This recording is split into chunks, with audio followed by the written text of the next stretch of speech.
Bonjour. Alors aujourd'hui, nous allons continuer le cours sur les graphes probabilistes.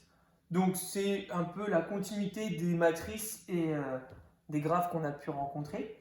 Alors tout d'abord, qu'est-ce qu'un graphe probabiliste? Bon, un graphe probabiliste, c'est tout simplement un graphe dont les arêtes vont être orientées et pondérées.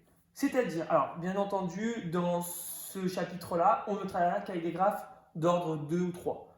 C'est-à-dire qu'ils auront maximum 3 sommets, minimum 2. On va prendre un exemple avec un graphe à deux sommets. Donc si j'ai deux sommets, mon sommet A et mon sommet B, chaque sommet va être relié par une arête qui va avoir donc un sens et qui va avoir un poids. Par exemple, première arête, ça va être l'arête qui va de A à elle-même. Donc on met une flèche pour dire qu'elle va de A à elle-même. Ensuite, deuxième arête, elle va de A à B. Vu que c'est un graphe probabiliste, on va faire en sorte que les poids de ces deux arêtes qui partent du sommet A, la somme de ces poids soit égale à 1. C'est-à-dire que si je prends 0,2 pour cette arête-là, forcément le poids de cette arête sera 0,8. Car 0,2 plus 8, ça fait 1. Ensuite, pareil ici, j'aurai deux arêtes, une qui va de B à B et une qui va de B à A. De même, si cette arête a un poids de 0,4, forcément, cette arête aura un poids de 0,6, car la somme des deux doit être égale à 1. Maintenant, ces graphes de probabilistes, je peux les représenter sous forme d'un arbre. Donc, mon arbre, il commencera toujours par soit A, soit B. Je ne connais pas, dans cet exemple-là, l'état de départ. C'est-à-dire que je ne connais pas les probabilités qui vont ici et ici. Il faut qu'elles me soient données dans l'énoncé. D'accord? Ce sont les probabilités initiales, on ne les a pas. L'état initial, on ne le connaît pas. Mais je connais ensuite ce qui va se passer.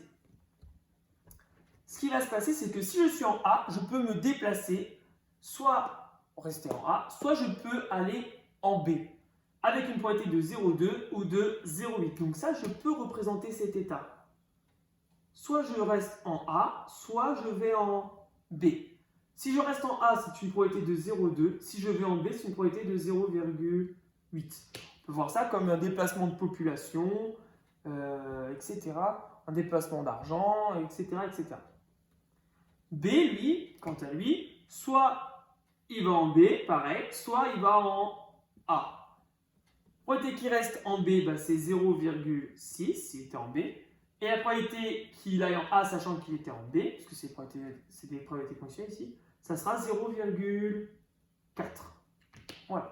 Donc ici, on peut faire un arbre qui représente le graphe, ou du graphique, on peut représenter, de l'arbre, on peut représenter le graphique, ou vice-versa.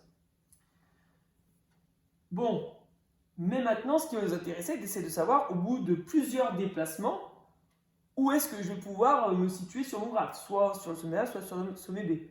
Par exemple, au bout de 9 déplacements, de même 10 déplacements, là j'ai fait un déplacement, au bout de 10 déplacements, quelle est la probabilité que je sois en A ou quelle est la probabilité que je sois en B?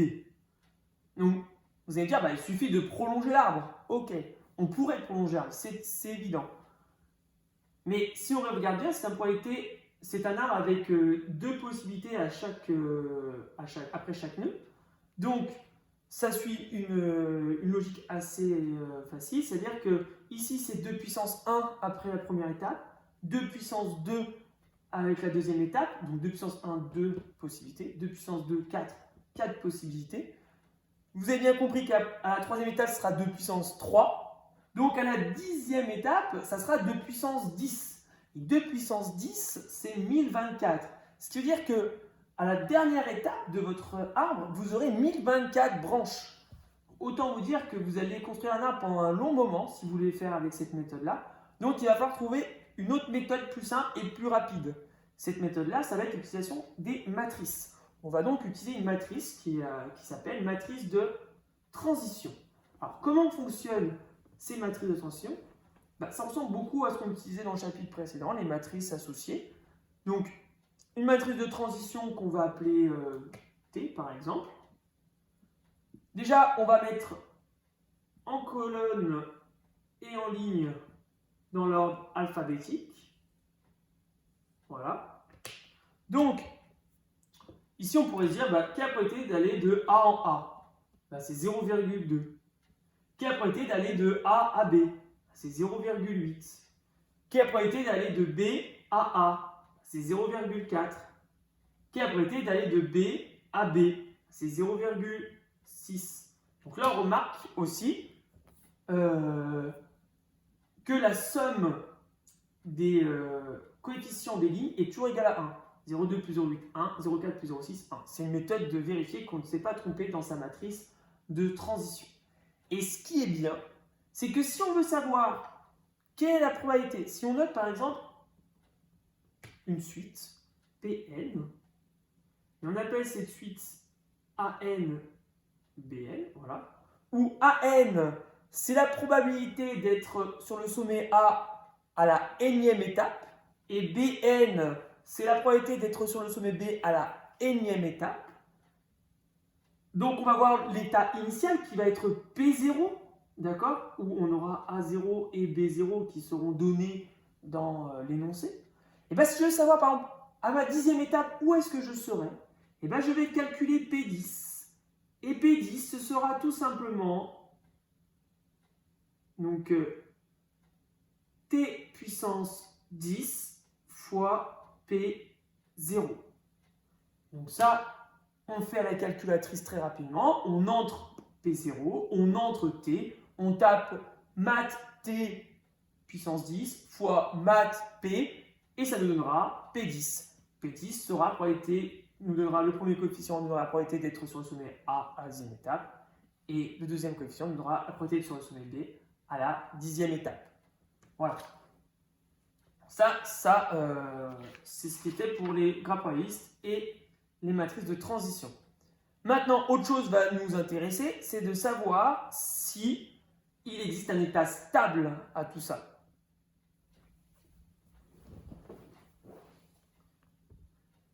Alors, les graphes probabilistes, du coup, pour l'état stable, qu'est-ce que ça va être?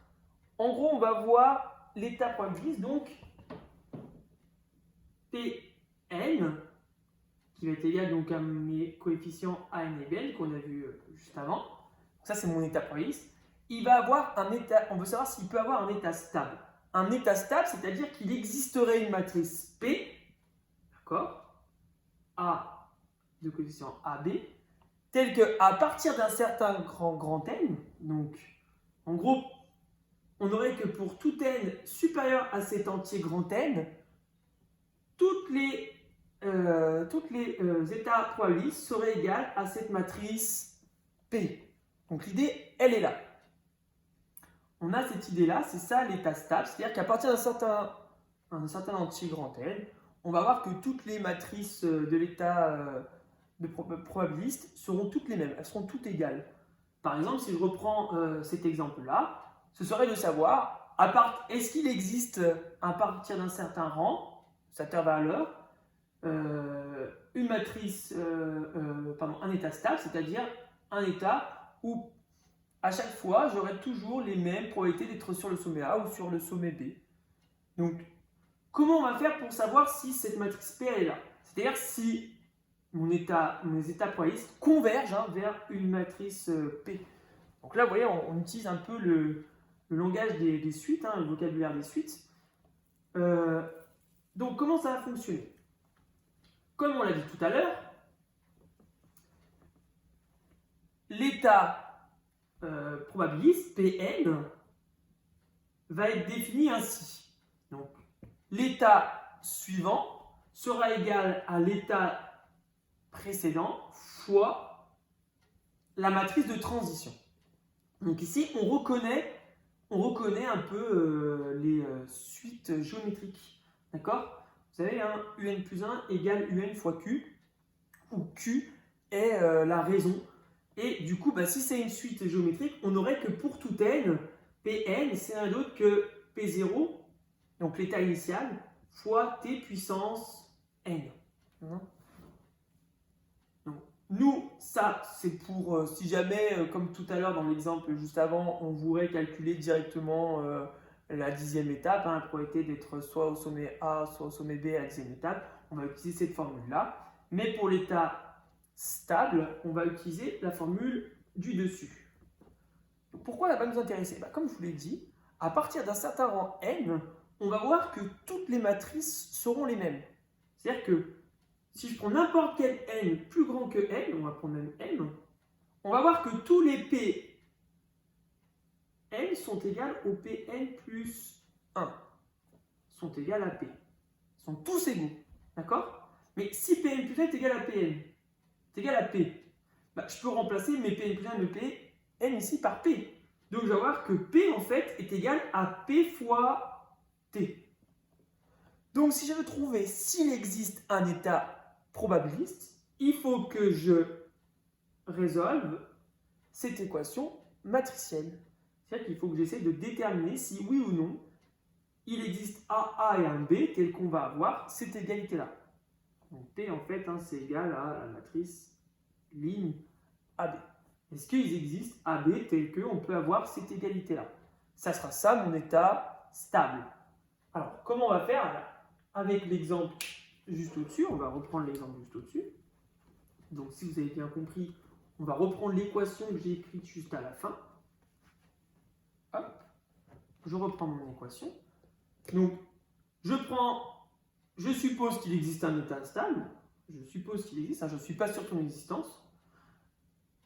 Et maintenant, je vais donc résoudre l'équation suivante. P égale P fois T. C'est la matrice de transition qu'on a écrite tout à l'heure. Donc je remplace, je vais avoir AB égale AB fois ma matrice de transition. Donc je vous rappelle, on commence par la probabilité d'aller de A à A, donc 0,2, la probabilité d'aller de A à B, 0,8, la probabilité d'aller de B à A, 0,4, et la probabilité d'aller de B à B, 0,6. Je continue mon calcul, ça fait AB égale A fois 0,2, 0,2A, B fois 0,4, 0,4B, et le deuxième coefficient, A fois 0,8, 0,8A, plus B fois 0,6, 0,6B. Ce qui me donne un système. Donc le système sera le suivant. Vu que j'ai deux matrices égales, forcément, les coefficients sont égaux 2 à 2.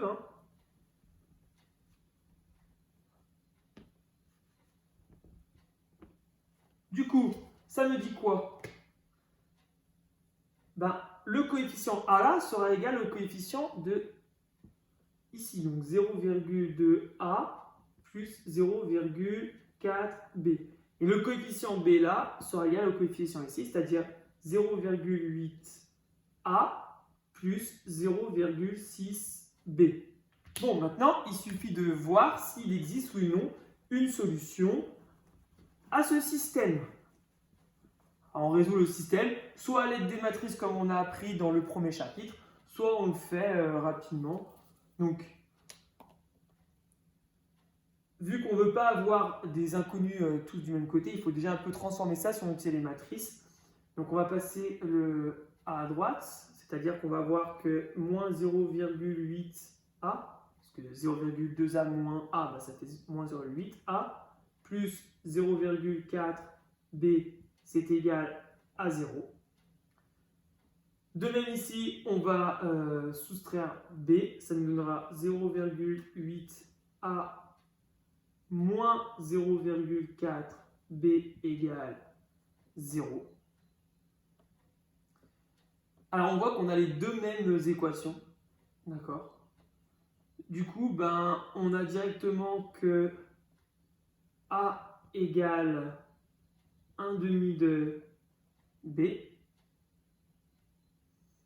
Et vu qu'on a ça, on peut peut-être prendre par exemple, vu que A et B sont compris entre 0 et 1, il faut choisir, on peut choisir deux valeurs pour A et B comprises entre 0 et 1, du style si A vaut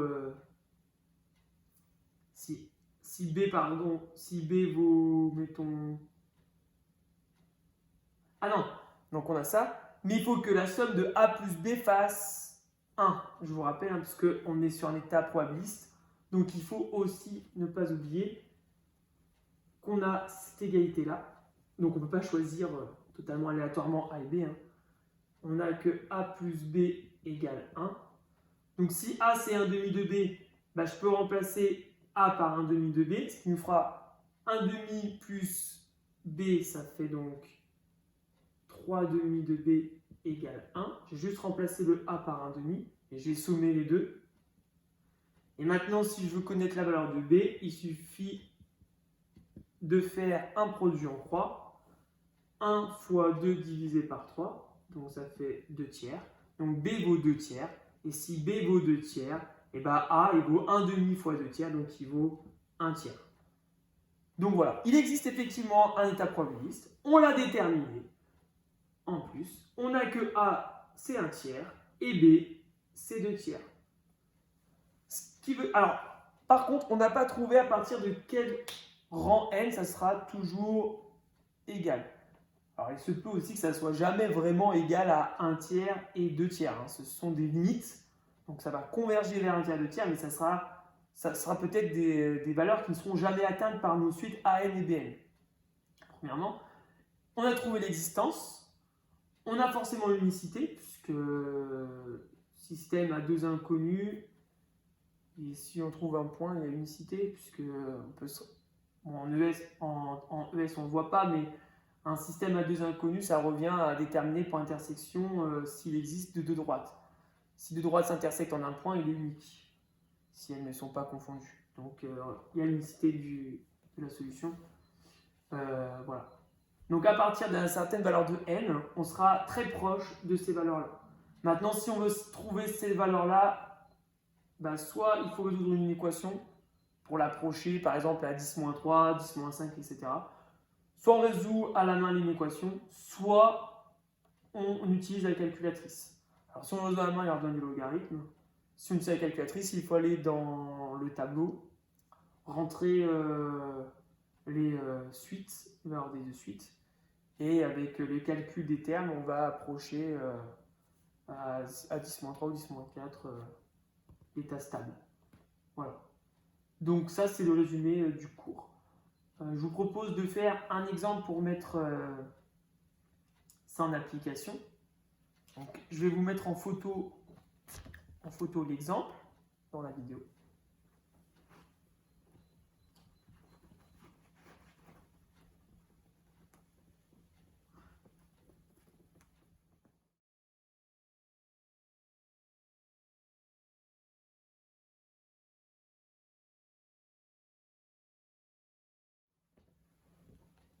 Alors, l'exemple. En vue d'une élection où deux listes A et B se présentent, un institut de sondage étudie l'évolution des intentions de vote d'une semaine à l'autre. On note AN a probabilité de voter pour la liste A et BN c'est de voter pour la liste B à la énième semaine d'enquête. On constate que d'une semaine à l'autre, 10% des électeurs se déclarent pour A. J'en étais où ?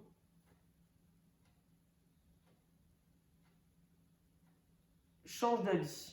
C'est-à-dire que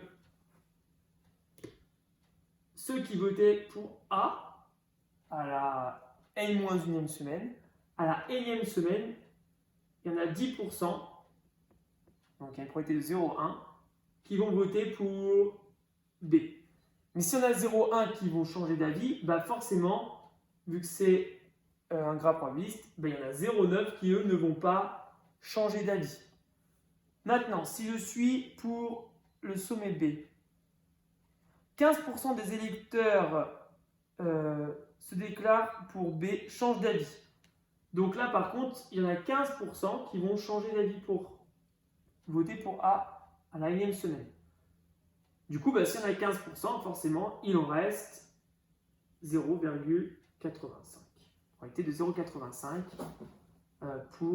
qui votaient pour B, qui vont à nouveau voter pour B. On constate qu'une semaine à l'autre, 10%, ça on l'a vu. Initialement, 40% déclarent voter pour A et 60% pour la liste B. Donc, on a l'état initial ici.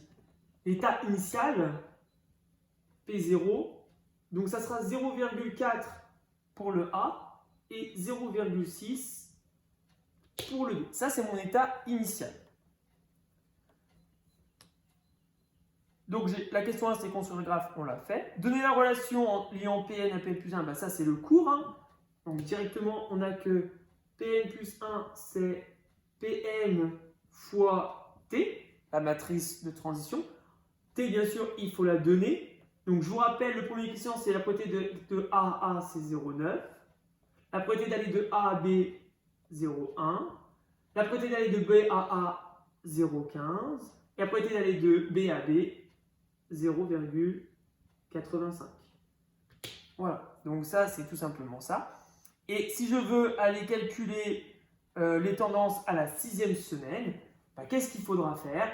Tout simplement, il me faudra calculer, donc avec la matrice qui est là, je vais calculer P6, 6e semaine P6. Donc je veux calculer P6. P6 sera donc égal à P0 fois T puissance 6. Je tape ça sur ma calculatrice après avoir rentré préalablement la matrice P0 et la matrice T et elle me rendra la solution, c'est-à-dire j'aurai la probabilité qu'à la 6e semaine, tant voteront pour A, la probabilité que à la semaine 6, tant voteront pour B. Maintenant, si je veux voir s'il y a un état stable à tout ça, et pareil, je vais devoir résoudre un système. Donc, je vous rappelle, je prends P, supposant qu'il existe un état stable, d'accord, avec A et B, qui sont les limites respectives de la suite AN et BN, encore une fois, si elles existent. J'écris l'équation que je peux en tirer, l'équation matricielle. J'en déduis le système. Donc A égale B égale. Alors, ma matrice de transition, je vous rappelle, c'était pour aller de A à A, c'est 0,9. Donc ici, j'aurai 0,9 A. Après, pour aller de B à A, c'est 0,15. Donc j'aurai 0,15 B. Ici, par déduction, j'aurai 0,1 A plus 0,85 B. Donc je soustrais A de chaque côté. Je remarque qu'effectivement, j'ai encore la même équation. Hein, d'accord. Si je fais moins A là, j'aurai moins 0,1 A. Même chose que là. Si je fais moins B là, j'aurai moins 0,15. Donc ce que je vais faire directement, j'ai besoin que d'une équation, je n'ai pas besoin des deux. Ici, j'aurai moins 0,1.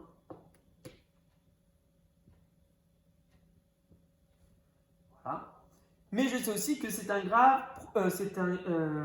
état probabiliste. Donc je sais que la somme des deux, ça doit faire absolument 1. Donc j'ai que A plus B doit faire 1. Maintenant j'ai bien un système. Il me suffit de le résoudre. Alors pour le résoudre, soit j'utilise les matrices, soit j'utilise ce qu'on a fait tout à l'heure. Ça j'efface. J'en ai plus besoin.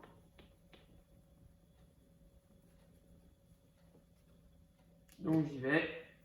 Alors je vais avoir que A est égal à 1,5 B. Comment je fais pour en déduire ça? Je fais plus 0,1 A de chaque côté. Et après je vais diviser par 0,1. Donc diviser par 0,1, ça revient à multiplier par 10. 0,15 fois 10, ça fait 1,5.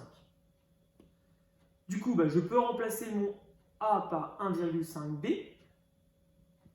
1,5B plus B, ça fait 2,5B. Et il me suffit de diviser par 2,5 ici. J'obtiens donc que B, c'est 1 sur 2,5. ou encore 10 sur 25, ou encore 2 cinquièmes. Une fois que j'ai 2 cinquièmes, bah directement j'en déduis que A c'est 3 cinquièmes. Et voilà, c'est terminé. Bon, si vous avez des questions, n'hésitez pas à envoyer des mails sur Pronote et en espérant que vous ayez compris ce dernier chapitre de l'année. Je vous donne des exercices sur Pronote à faire pour vous entraîner là-dessus. Bon confinement.